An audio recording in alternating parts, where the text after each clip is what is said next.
Hello বন্ধুরা, আজকে একটু ছোলার ডাল দিয়ে ছোলার ডালের ডাল ধোকা করে ডালনা করব কি করে তার রেসিপিটা আপনাদের সঙ্গে একটু শেয়ার করছি।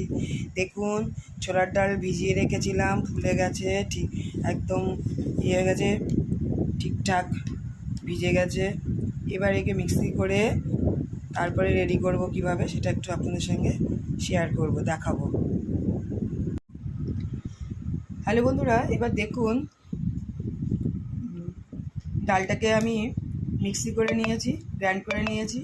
তারপরে নিয়েছি কাঁচা লঙ্কা, টমেটো, তারপরে আদা, আলু, গরম মশলা আর জিরে।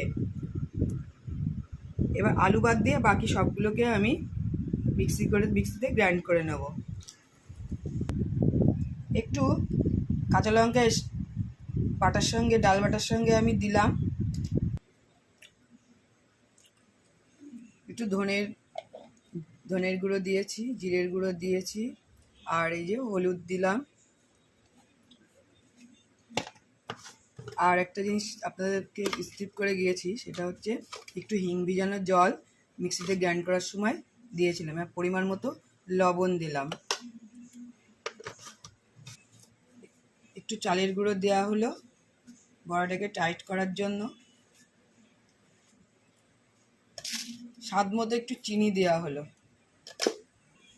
ভালো করে মেখে নিচ্ছি।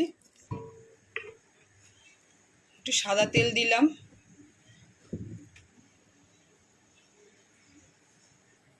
তেল গরম হয়ে গেছে।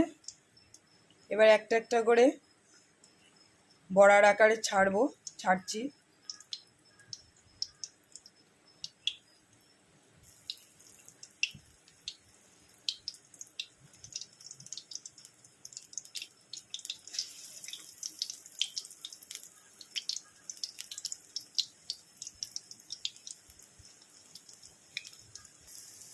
দেখুন, কড়াই ভরে এসছে।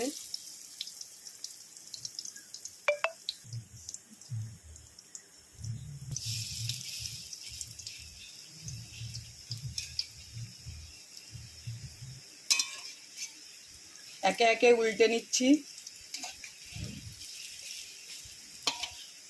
দু পিঠি যাতে ভালোভাবে ভাজা হয়। সবগুলোকে উল্টে নিলাম, একে একে তুলে নেওয়া হচ্ছে। ভাজা হয়ে গেছে। দেখুন দেখুন বন্ধুরা, বড়া হয়ে গেছে। ফোড়ন দেওয়া হলো এই যে শুকনো লঙ্কা আর জিরে। এবার একটু তেজপাতা দেওয়া হলো। কেটে রাখা আলুটাকে দিয়ে দিলাম। আলুটাকে একটু ভেজে নিলাম, এখন একটু লাল লাল হয়ে গেছে। মশলাটা এবার দিয়ে দিলাম। পরিমাণ মতো হলুদ দিলাম, পরিমাণ মতো লবণ দিলাম। এবার ভালো করে কষিয়ে নেব। ভালো করে এবার নাড়িয়ে চাড়িয়ে কষিয়ে নেব। দেখুন, কষানো হয়ে গেছে, তেল ছেড়ে দিয়েছে। এবার আমি জল দিয়ে দেবো।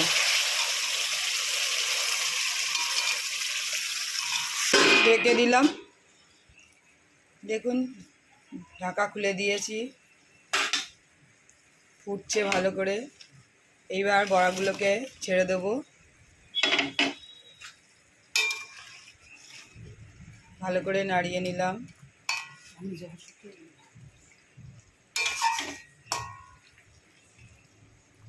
এবার একটু ফুটবে, আবার একটু সামান্য ঢাকলাম। হয়ে গেছে। দেখুন, একটু ঘি দিয়ে নাবিয়ে দেব।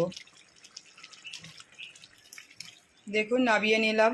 দেখুন, হয়ে গেছে আজকে আমাদের মটর ডাল দিয়ে বড়া তৈরি করে তরকারি। রেসিপিটা ভালো লেগে থাকলে আপনারা কমেন্টসে জানাবেন। কালারটা তো ভীষণ সুন্দর হয়েছে, গন্ধের তো পুরো মমা করছে। দেখা হবে পরের ভিডিওতে। লাইক শেয়ার কমেন্টস করতে বন্ধুরা ভুলবেন না। নতুন বন্ধুরা সাবস্ক্রাইব করবেন। টাটা।